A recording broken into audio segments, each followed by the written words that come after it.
Madame la conseillère exécutive en charge du développement économique, de l'emploi et des aides aux entreprises, Madame Marinette Torpille, est invitée à présenter les actions phares au titre de l'année 2019 dans ce domaine de compétences.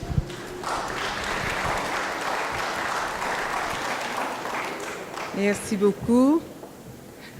Monsieur le Président du Conseil exécutif, Monsieur Alfred Marie-Jeanne, Mesdames, Messieurs les conseillers, chers collègues de l'exécutif, Monsieur le DGS, Mesdames, Messieurs les administratifs et plus particulièrement ceux de la DG Attractivité qui travaillent avec moi pratiquement au quotidien, toute l'équipe de Valérie Rosine Bélizaire, Mesdames, Messieurs nos invités, Mesdames, Messieurs, bonjour.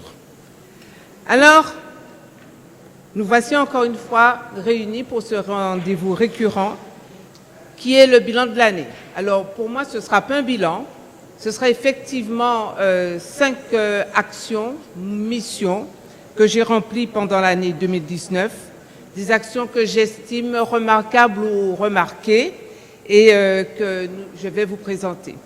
Mais avant tout, je veux quand même dire quelques mots sur la fonction, sur le quotidien que j'ai au niveau de la collectivité territoriale, c'est-à-dire de l'attribution des aides aux entreprises en dehors des fonds européens, et notamment tout le dispositif d'aide pour les projets de moins de 200 000 €.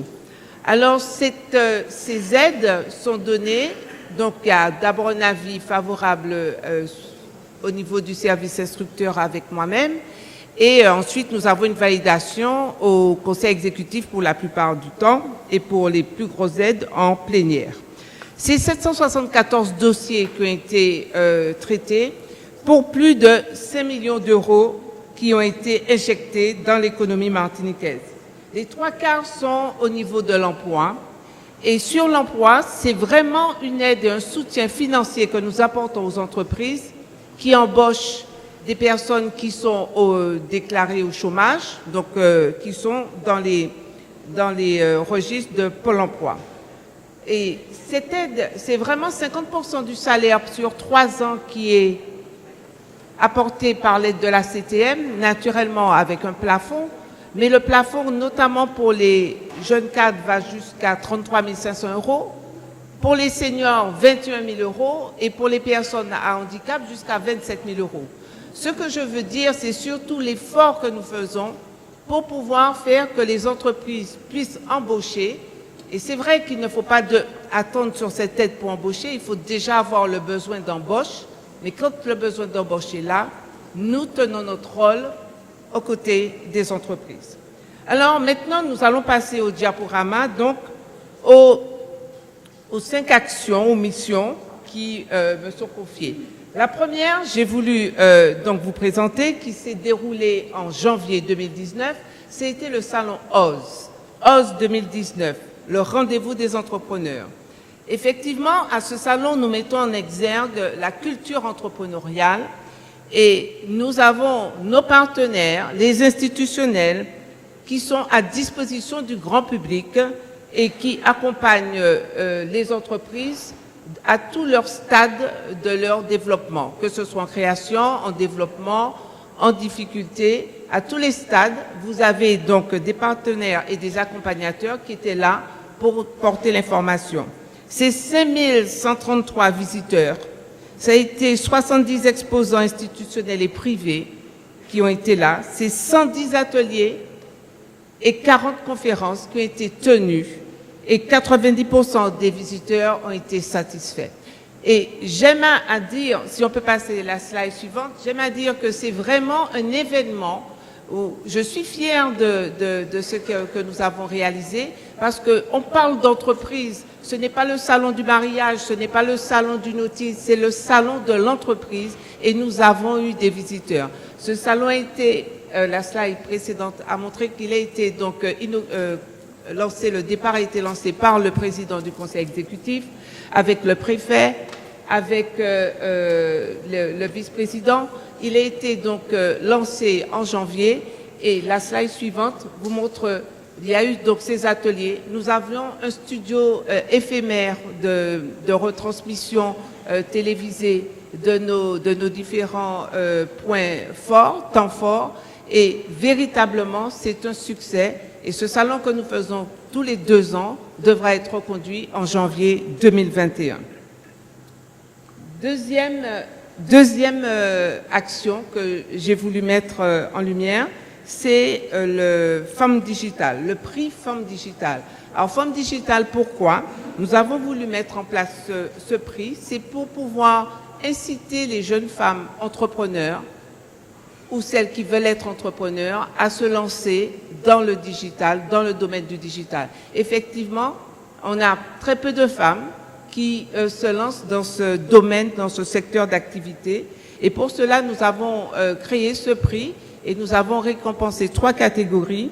D'abord, le Grand Prix sur des projets donc, de femmes déjà dans le digital et avec une entreprise déjà créée. Le Coup de cœur, c'était donc des jeunes entreprises. Et le prix Pépite, c'était pour les étudiants, donc des étudiantes qui pouvaient penser à une idée d'entreprise, une idée d'activité dans le digital. Donc vraiment, ce prix, pour nous, c'est mettre en lumière donc, des femmes pour qu'elles soient considérées comme des modèles de réussite ou d'ambition pour créer l'émulation auprès des jeunes femmes martiniquaises, entrepreneurs, qui devraient tenter oser dans le secteur du digital. Troisième action, c'était la refonte de l'offre publique de médiation numérique. Alors, si certains ont suivi la plénière, j'en ai parlé effectivement hier en plénière, nous avons voulu, par souci de pouvoir répondre aux besoins numériques de la population, nous avons revu notre offre au niveau notamment des cyberbases et notre offre d'accompagnement au niveau des communes. Donc, pour ce faire, nous avons d'abord, par un séminaire le 2 avril dernier, la collectivité a défini conjointement avec 60 participants présents une feuille de route visant une refonte de l'offre pour que notre offre colle mieux aux besoins de la population. Et avec ce programme, nous allons, et l'équipe mobile que nous mettons en place, nous allons proposer aux communes, dans leur cyberbase, d'accompagner leur personnel à mettre en place ce programme pour répondre à l'offre de leur population.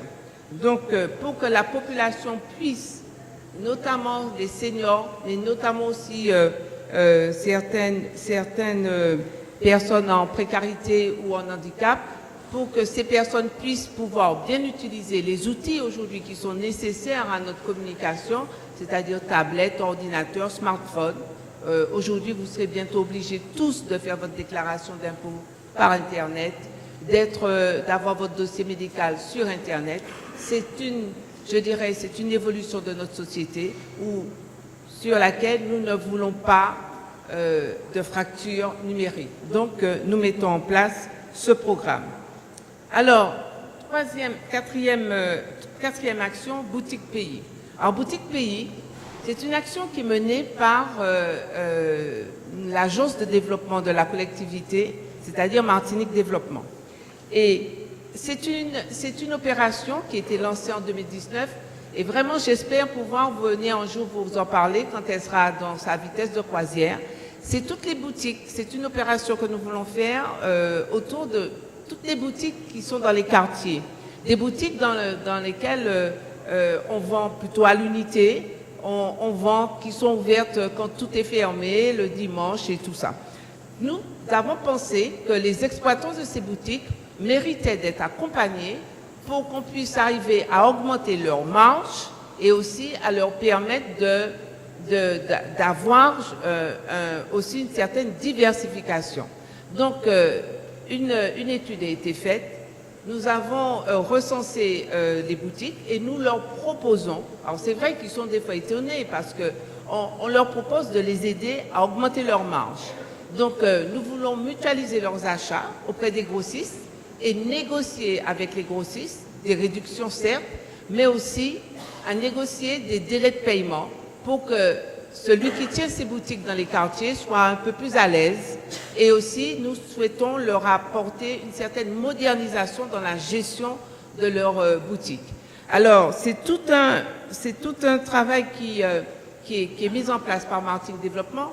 Et vraiment, ça me tient à cœur parce que ces boutiques sont des lieux sociaux. il y a du lien social, et nos seniors aiment bien se retrouver au niveau de ces boutiques. Et on arrive des fois à faire crédit au niveau des boutiques, ce qu'on ne fait plus dans les libre-services. Donc, c'est vraiment, je dirais, une action pour nous qui est très importante en termes économiques, certes, mais aussi en termes sociaux.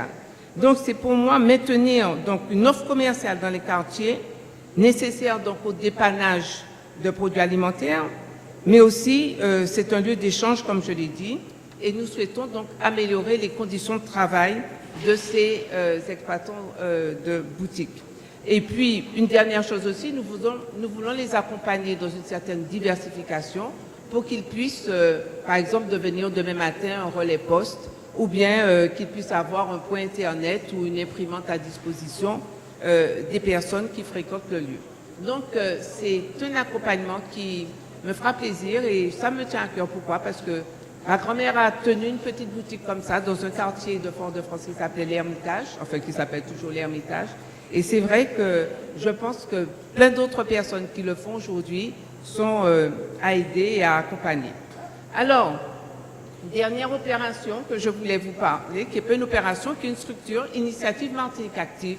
Initiative Martinique Active, c'est l'autre satellite économique de la CTM, dans laquelle nous faisons du financement aux très petites entreprises, Et ce financement, c'est essentiellement des prêts d'honneur, mais aussi de la garantie bancaire. Et j'ai voulu le dire, parce que mettre un peu en avance la structure d'initiative Martinique Active, parce que peu de personnes savent des fois que nous faisons de la garantie bancaire, donc de la garantie sur des prêts bancaires au niveau de l'initiative Martinique Active, grâce à notre affiliation à France Active.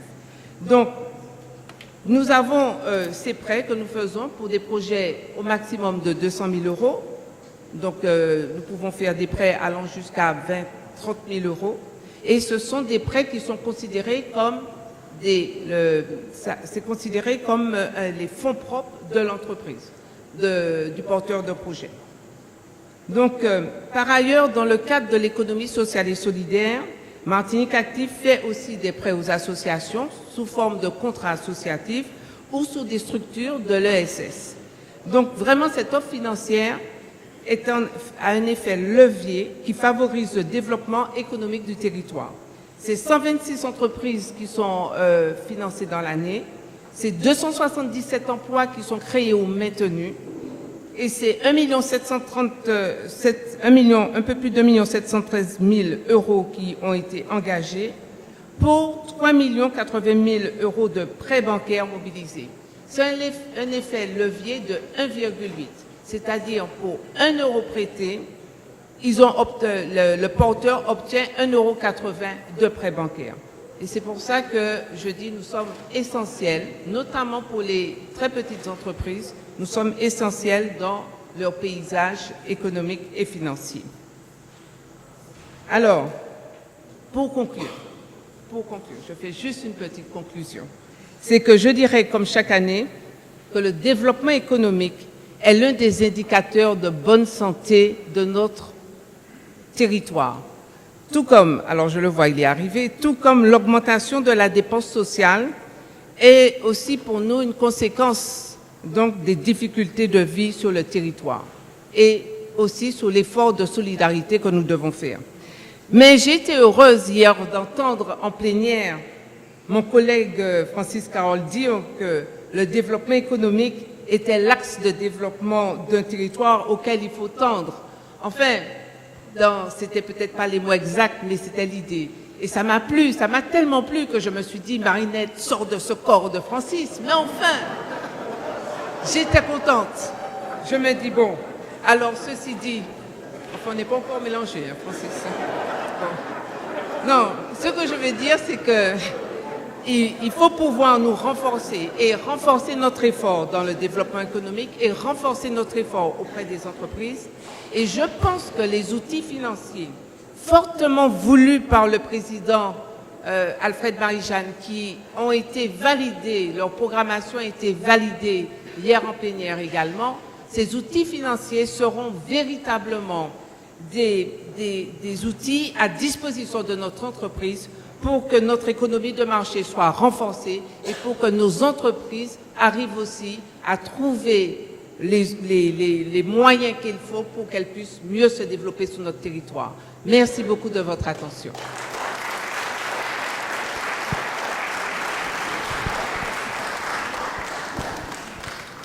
Merci, Madame la conseillère exécutive.